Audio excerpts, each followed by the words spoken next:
3 best things about summer. You won't believe number 3. Ice cream, swimming pools, and Micro Jig, maker of the gripper.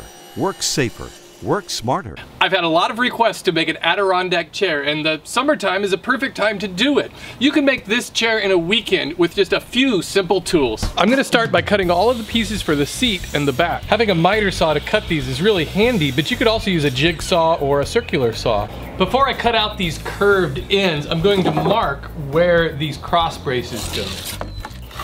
It took me a while searching around the house to find something that had a 3.5 inch diameter, but this glass is the right size. So if you have a glass just like this one, use it. It'll be easy to smooth out these jagged edges using my random orbit sander. You can also use a sheet of sandpaper.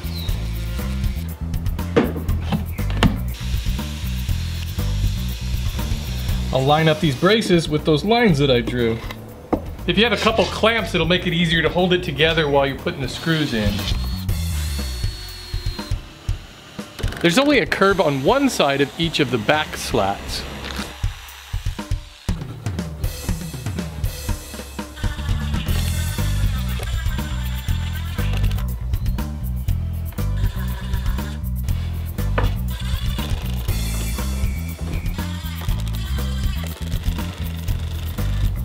I'm spacing apart these 1.5 inch wide slats using this piece of plywood as a spacer.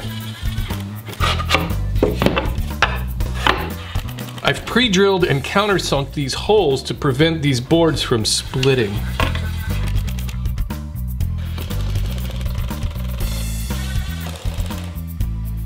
This brace is going to connect the 2 front legs. To attach these rails for the armrests, I need to add a 3/4 inch space in the front. I want to make sure this is square before I put the next screw in. One of the defining features of an Adirondack chair is its wide arms. I'm making mine 6 inches wide, but you can make them whatever you like.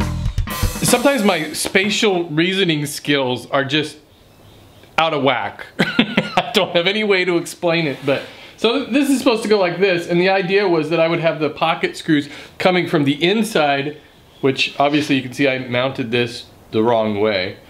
And on this one, I've got it completely flipped around, so I've got the pocket screws going down. I'm gonna try to take this over to my pocket hole jig and see if I can make some new holes. On the plus side, I was thinking, you know, these 2 arms would make nice skateboards if I decided not to do the chair.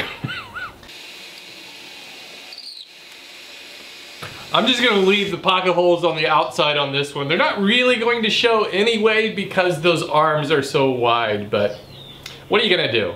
As I'm lining this up, I realized that this is more of a fail than I thought it was.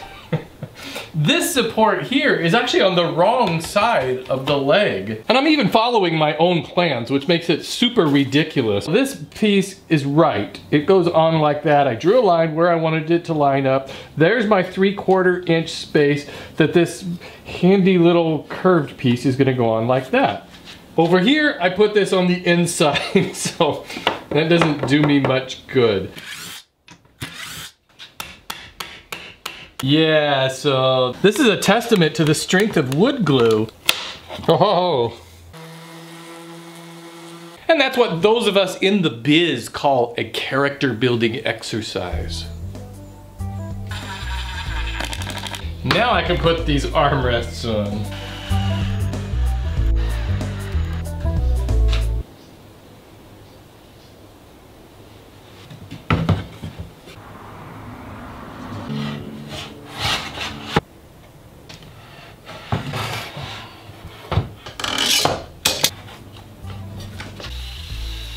So I'm gonna put this bolt through here with a washer, and then a washer on the reverse side, a lock washer, and a nut.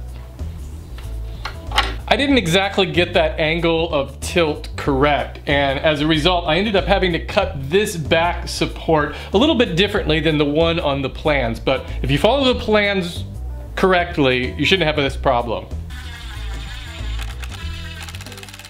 You might consider painting all the pieces before you assemble them. It would be easier to get between the slats.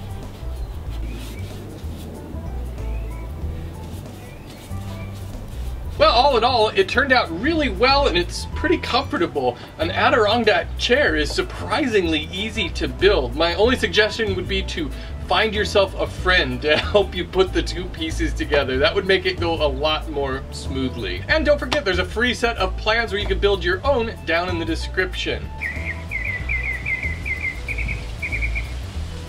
If this is your first time here, I'd like to welcome you to Woodworking for Mere Mortals and my yard. I put up brand new woodworking videos every Friday on this channel, and I'd love to have you subscribe.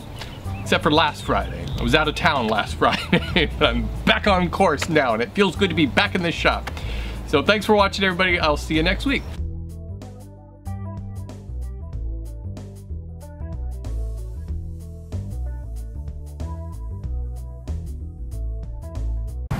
I'm a Mimo from Minneapolis, Minnesota.